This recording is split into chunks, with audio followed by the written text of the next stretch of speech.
YouTube. We're good to go on YouTube. So thank you to everybody who is streaming on YouTube. So I got my computer in front of me just to check all of you guys that are live with us on Facebook, with us on YouTube, with us on all the different platforms. And today we're going to be speaking about relationships and marriages, right? And also the red flags in dating. And of course, there are certain elements that happens in dating that we don't foresee or that we don't know to look out for, and that's the topics we want to discuss today. And so we got 4 points only, and then we're going to get out of here. So these 4 points we're going to mention, and these 4 points we're going to check and see if indeed this is what's happening in your life, as far as 4 points that you are adhering to, 4 points that you are checking out for, 4 points that you are saying that, hey, look, I want to be part of these.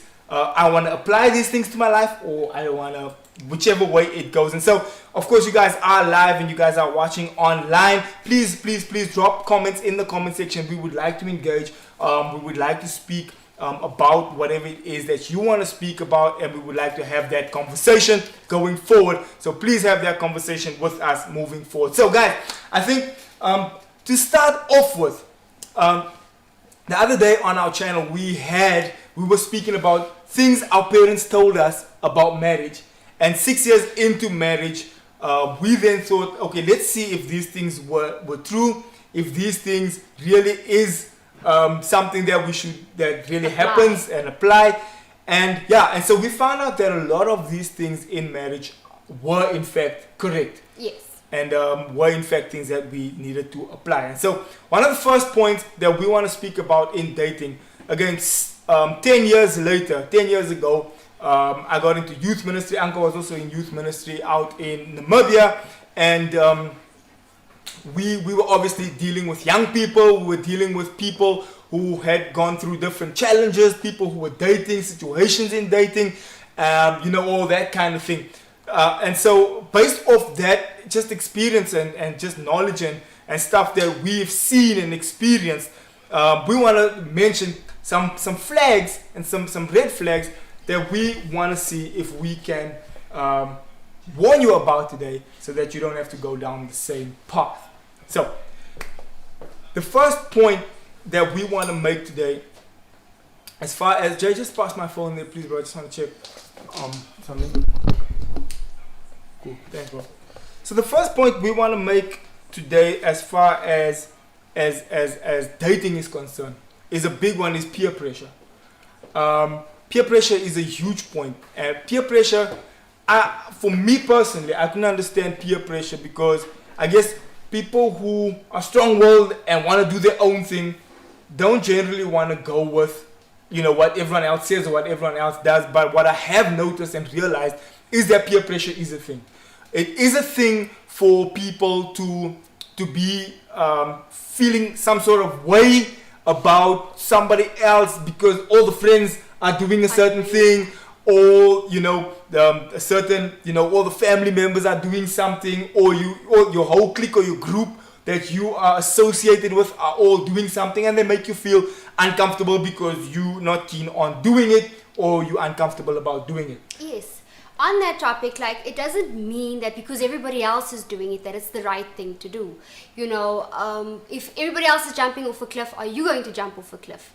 Yeah. So like Anka says, just because everyone's doing it doesn't mean that's what should be done. And so again, peer pressure is a thing. I want to just speak about something that obviously my own personal experience as far as peer pressure is concerned. So growing up, and obviously in high school, I remember a lot of friends saying, I used to, so obviously, as far as virginity is concerned, all that kind of thing, I used to virgin, have you done this, have you done that? And of course, I was a late bloomer. I obviously only, started, getting into the whole girl thing later on in school or after school. And so a lot of people were asking, G, have you, done the deed? And I've obviously said, no, I haven't. And, they would laugh at me and obviously call me names. And at school, they used to call me pastor and whatever the case might be. But it's cool. And what would happen is obviously there's an element of pressure. There's an element of peer pressure. There's an element of people are speaking about it and everyone is mentioning it. And so you obviously feel a certain way to want to engage in it and want to be a part of it and want to have that pressure as a part of it. And so, of course, peer pressure is a big thing. And again, just because everyone is doing it doesn't mean that it is necessarily the right thing to do. And then later on after school, as time went, I would meet up with some old friends. I would see them, or would catch up on Facebook, or, you know, just catch up on social media again. And needless to say, I've had 2 encounters so far with 2, you know, ex-high school friends of mine that would come back and say, we used to laugh at you at school and blah blah blah, but in fact we actually used to look up to you, and we actually used to, you know, actually think, that's brave to stand up against, you know, what everyone else was doing, kind of going with the flow. And again, just because other people are doing a certain thing, you have your own path, you have your own purpose, you have your own thing that you want to achieve and accomplish and do in your life, and that might not be the same as to what everyone else is doing. So you don't want to necessarily just go because they're doing it. And just to get back to the point, what is the actual red flag that we are looking for here? The actual red flag is, especially from a woman's standpoint, from having been a teenager and having been young, that if your boyfriend or if the guy you're with, if that is all he's looking for, that is a big red flag. Because once he has that, he can never take it back. You can never take it back. You can never have back that dignity. But also, having said that, if you have done this, if you have fallen prey to peer pressure and you just couldn't withstand it and all of that, it's not to say that it's over for you. It's not to say that everything, the end of the world and everything's done for. But now you have to deal with it. Now you have to unpack certain things and start dealing with it. Yeah, so there's consequences. And again, what the weird thing is that when everyone else is saying, let's do this, let's do this, let's do this, we all do it. Let's say we're at a party, we're at an event or whatever, and, you know, there's pressure to do something. We all do it at that event, or, you know, it's the nice thing to do now and you're feeling a certain way. But the thing that and again, it's like a lot of, Uncle always likes to say, like, what Satan does as bait is like a screensaver. When you move the mouse, it's gone. When the next day comes and there's consequences and you have to deal with certain consequences, then it's a matter of, where's my friends now? So it's like even pressure in let's steal the car and go joyriding and, you know, do something. And then, you know, God forbid you get up in an accident or something happens, and then what happens is then the next day when you have to now explain to your father why, you know, you bumped his car or you scratched the car or whatever, then your friends are not there, and then you now have to basically deal with that issues on your own, and you got to now, you know, kind of wiggle your way through this by yourself. And so again, peer pressure, your friends are not there when you have to face the music. People are let's do it, and then when the popo hits the fan, you're alone. You have own. to deal with the consequences. So that's point number 1 is peer pressure. So again, this is what we say look out for in dating. Yeah. The second point is, another thing looking out for in dating is understanding environment, right? And so on this point, this is something my father used to tell me. He used to say, you know, to look out for certain things, look out for background, look out for certain things, and then be comfortable. If you're okay with that and if you are willing to deal with what it comes with, then by all means go ahead and be okay with that. So again, you want to jump in on that? So basically, it's whether you just have to look out whether this person has been raised in love or raised in survival, just to survive, because those things do come out. We've mentioned this before in previous things we've done, but those things become your background becomes your foreground. If that environment isn't a loving environment, it's sure to become your environment. So make sure that you know where this person is coming from, and also bearing in mind that it can be dealt with. It's not to say that you have to throw the baby out with the bathwater, but it needs to be dealt with. Mm-hmm. And so on that point, because it actually segues into our third point. Remember, we said we got 4 points. We're not going to be too long tonight, but on that second point where you're saying, you know, check the environment, check where that person is mentally, emotionally, where that person is in the environment, as far as is there abuse in the home, because those things will segue into the marriage, and you're going to, at some point you're going to have to deal with those things. And so if you are up to deal with it, then by all means, then, you know, you are up to deal with it. We're speaking both sides here. A girl dating a guy, if if your boyfriend is coming out of certain situations, and you have to see where they are mentally, where they are emotionally, where they are in that situation, be that in abusive situation, be that in a single parent home, be that in the environment they've grown up in, the area, whatever it is. Those things are going to come into your marriage, and those are things you're going to have to obviously have to manage. We are humans and we are creatures of habit. So if something, even if it's just subconsciously keeps replaying, it's a repetitive behavior, it's bound to show up somewhere. If you haven't dealt with it, it's bound to show up in your marriage should you get married. But somewhere along the line, it's going to come out, and then you're going to have to deal with it. And you have to deal with it. And so for an example on that one, Anka and I got married in 2014, right? And Anka comes from a home in Namibia. She's in a different country, and we had all our I's dotted and our T's crossed, and we were like, okay, cool, we're good to go. This is going to work. There's certain elements I was looking for in her. There were certain elements she was looking for in a guy, and we managed to say, okay, cool, I think we found what we're looking for.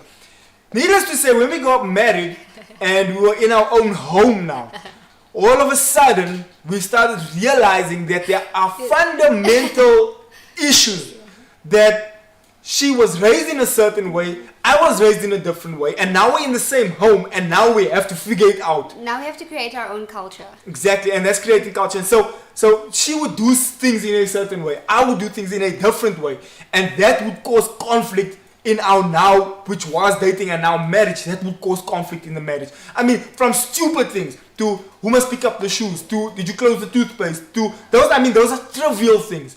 So I'm not even speaking about the more serious, weighted, intense issues and situations that, mental issues that the person might have had to deal with, emotional issues that the person might have had to deal with or deal with.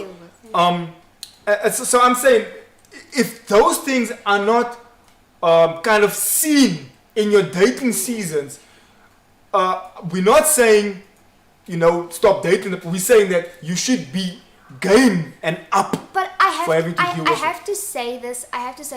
Whatever happens in your dating arena, whatever it may be,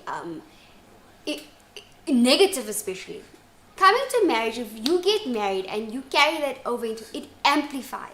It doesn't go away, which is why it's so important to see it. And are you willing to deal with it? And if you are willing to deal with it, fine, but unpack it, but know that if it's not dealt with, it becomes worse because you allow it. And here's the thing, there's when you say, okay, I'm ready, I'm gonna deal with, my partner comes from a background of abuse. My partner comes from a background of perhaps a molestation. My partner comes from a background of perhaps a home where everything wasn't so fine and dandy, which is a lot of people come from that background. When you are saying yes to that, what you are saying yes to is patience, endurance, understanding. Because now when that person comes in with all this stuff, because it's stuff they're going to bring into to your union, you on the other hand, you've said yes to it, and you have to now say, okay, baby, I see why you're struggling with this emotionally, because this happened to you when you were 12 years old, or you've had to deal with this when you were 15, or something happened in your past. Then you are saying yes to having to be patient with your partner. You are saying yes to having to be understanding to the situation. Mm-hmm. You're saying yes to all those things, and but also when you're dating or when you guys are just together, you don't have to deal. For example, if Xavier had emotional issues before we got married, if we were just dating, I wouldn't have to deal with it. It's my choice if I want to deal with it. But once you become married, you have to deal with it because you guys become one. You're going to have to. There's no backing out.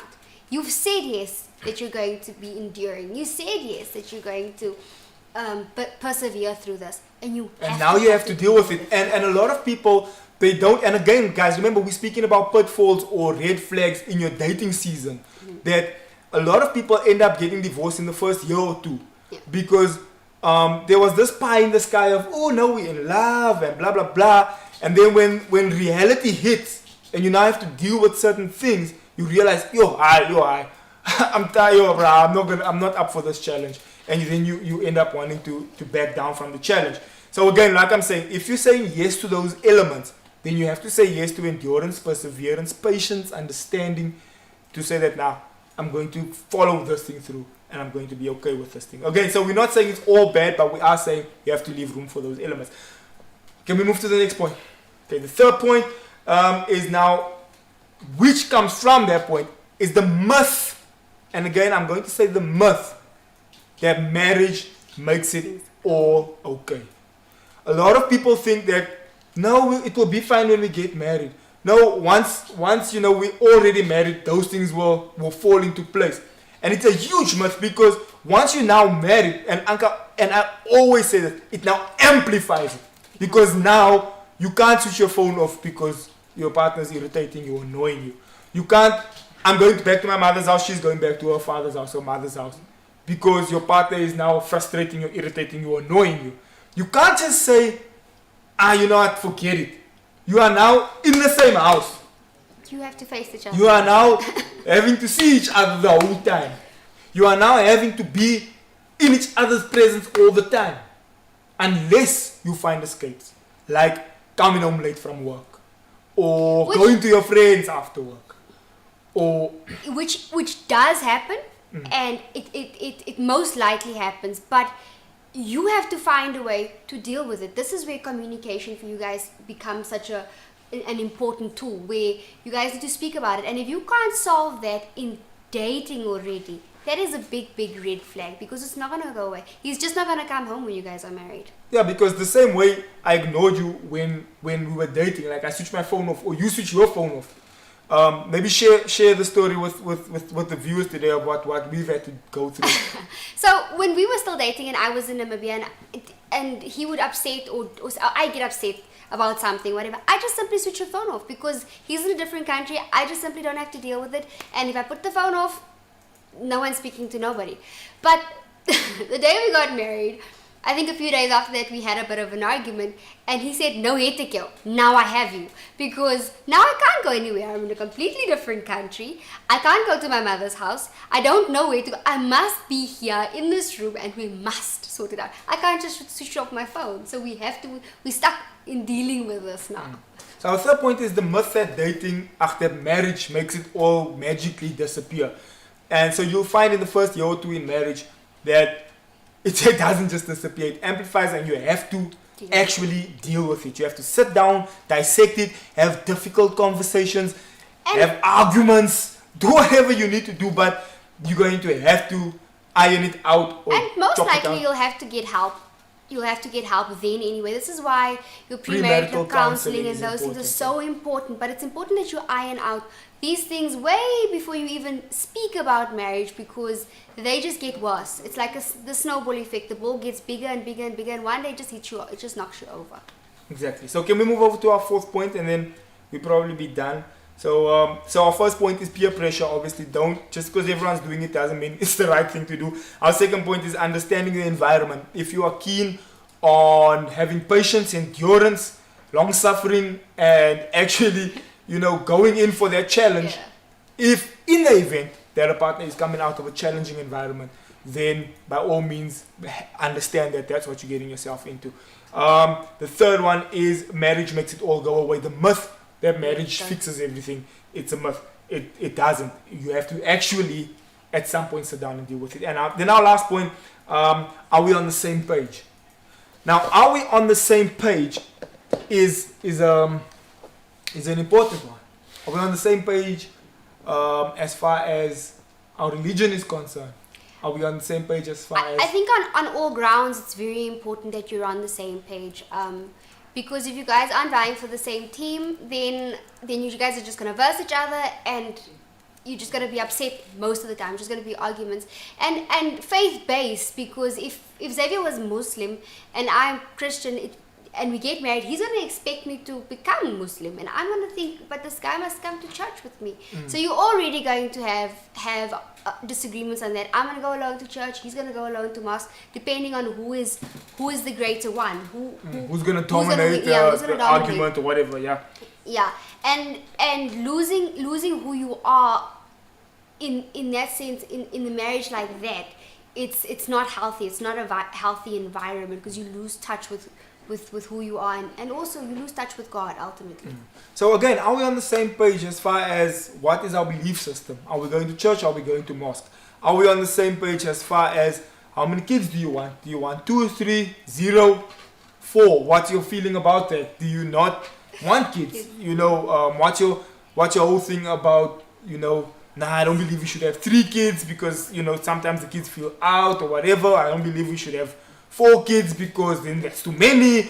I don't believe we should have 2 because, you know, whatever the case might be. Are we on the same page with what we're doing? And again, remember, we're speaking about red flags in dating. Guys, if you can't figure this out in your dating stages and come somehow to the same, you know, same platform or same, are we on the same page with work? Am I going to go to work? Are you going to stay at home? Are we both going to go to work? Because that can start the argument. I must bring in the money. You just sitting here doing nothing. Yes. I must. Are we on the same page with all of that? And again, these 4 points. I mean, there's millions of points I guess you could choose from, but these 4 points are points that we thought about and said, hey, what are some of the things we had to kind of iron out? The most challenging points that we had to iron out, whether it be before our marriage or during our marriage, but we definitely had to face it at some point up until now. So again, guys, so that's our conversation, man. And again, if anybody, we got in fact, we got a comment here. Love these points. You spoke about women earning more money. Why is it a big deal if a woman earns more money than her partner? Can you advise if it seems to be a red flag in your relationship? Yes. We have in the past seen situations where that can be a challenge. Yes. Here's why. As Zoe's watching and I'm answering her point. Here's why we've seen that to be a challenge. Remember, I'm a pastor and I see things from a biblical and a Christian point of view. From a Christian point of view and from a biblical standpoint, God has created man and woman, right? In the beginning, God created Adam, Eve. He created Adam, he created Eve. Then God created a man innately to be a provider. And the way God set up the structure of the home is for the man to be the head of the home, for the wife to be a helper, a support system to the man. So again, support system doesn't mean the woman is the maid in the house. Support system doesn't mean the woman can't contribute into the house. Again, and this is a touchy subject. Support system doesn't mean the woman is a rag, you know, a scrub rag in the house. Yeah, that, it's you not, know, it's whatever. not demeaning. It's not a demeaning term. And one pastor said it like this. He said that if the man is the head of the home, the woman seems to be the neck of the home. And here the thing is, the man can't move its head without the neck supporting the head. The man can't do anything without the neck supporting it. Gents, I can hear music there. The man can't support the decision if the woman isn't supporting. And I can say that in my marriage, that there's a lot of things I wouldn't have been able to achieve if Anka wasn't supportive. And Anka didn't say, okay, maybe I don't think that's a good. And again, that doesn't mean that the wife's point of view is not important. The wife's point of view is extremely important. Some pastors say the wife is the Holy Spirit. She tells the husband, no, baby, I don't think that's a good idea. But this brings us, sorry if I can just jump in there, this brings us back to that other point of being on the same team, because that allows you to be on the same team. Can I jump on the point there? Yeah, go. Okay. That allows us to be on the same team, because us as women, when we do better, when it means we alpha, we dominant, because we run and we climb the corporate ladder or whatever, and we can become dominant. But if we've got this sorted out in terms of we have an agreement how things will be handled, and I as a woman, I'm making more money, but I'm willing to submit under him and his decisions, then it can work. Then it can, because then it means you guys are on the same team. You guys are running the same race and you're on the same team. But other than that, it can be. It can become a me versus you thing. And so I guess it also depends on the maturity of the guy. Zoe's watching. The maturity of the guy. If you are mature enough to understand, yes, my wife earns more than I do. And the woman's also mature enough to say, this is my husband, I need to honor, I need to respect. So there's this book called Love and Respect, where men innately want to be respected and women innately want to feel loved. And so if you get that wrong, then you start causing a bit of chaos in your relationship. But if the woman says, baby, I'm earning 100,000, and the guy, he's working, he's doing whatever, he's really pulling his weight, and he's only coming almost, 10,000.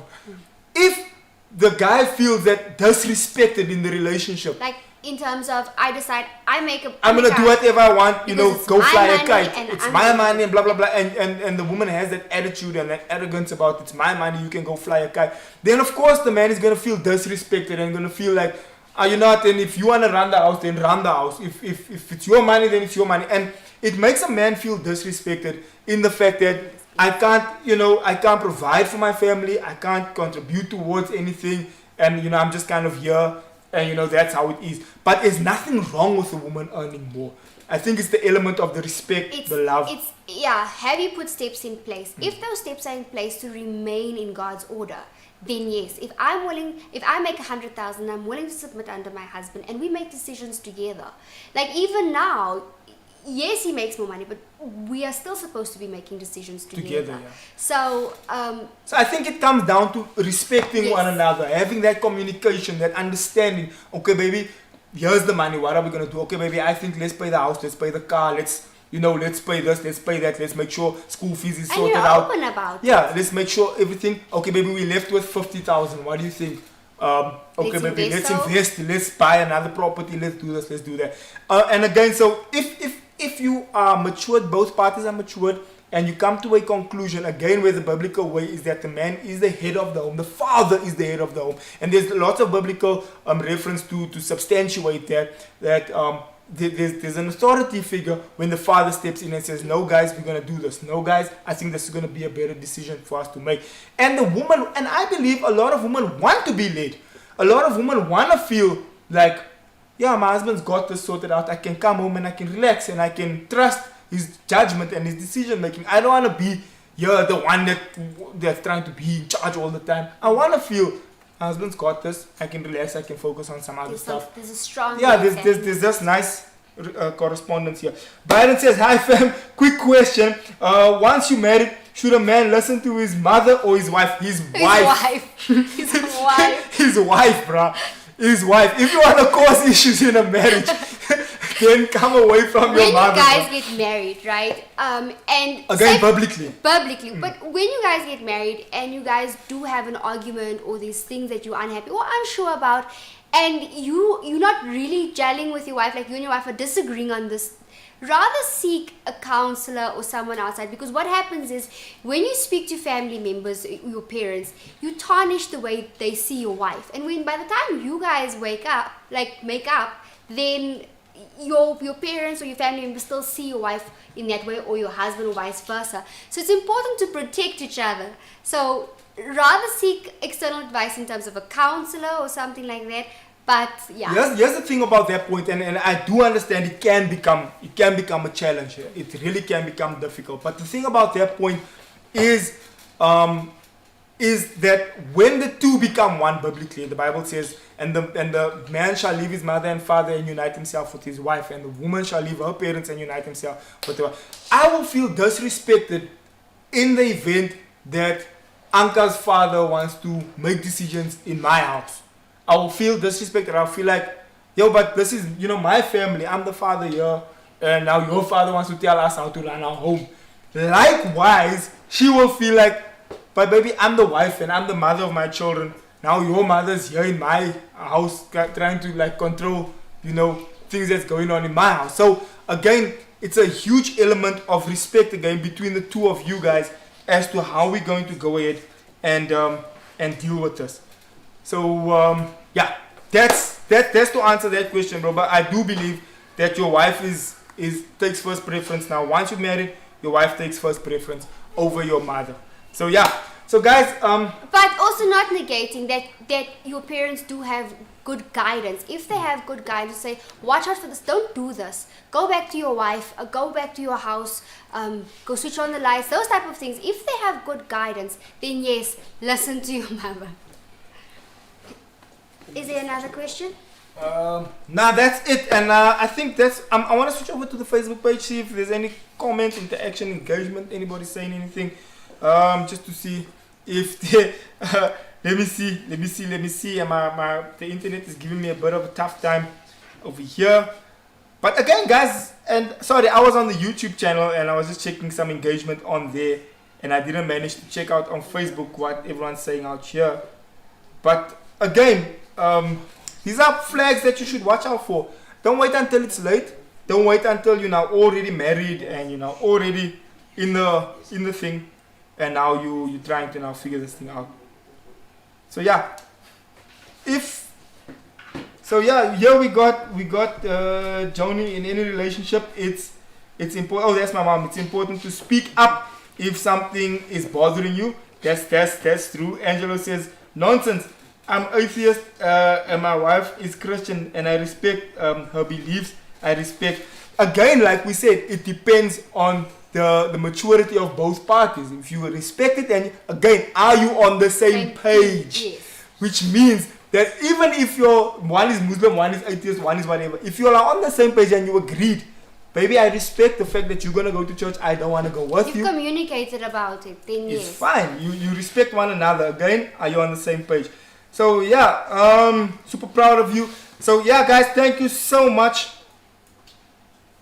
So guys, thank you so much for tuning in today. We are gonna call it on this point. I hope you did enjoy today's conversation. I hope you did have a good time with us today. I'm seeing on the YouTube channel a bunch of interaction. Thank you so much. On the Facebook page, a lot of interaction, and it's really, really good. And so again, remember, coming from a youth pastor's perspective, coming from a point of dealing with young people, we really wanted to bring this broadcast to you today to say, guys, these are a few things that you need to watch out for, that you need to make sure that you're on the same page, you're on the same level, you have a communication, you are willing to engage on conversation with it. And if you're on the same page, 100%.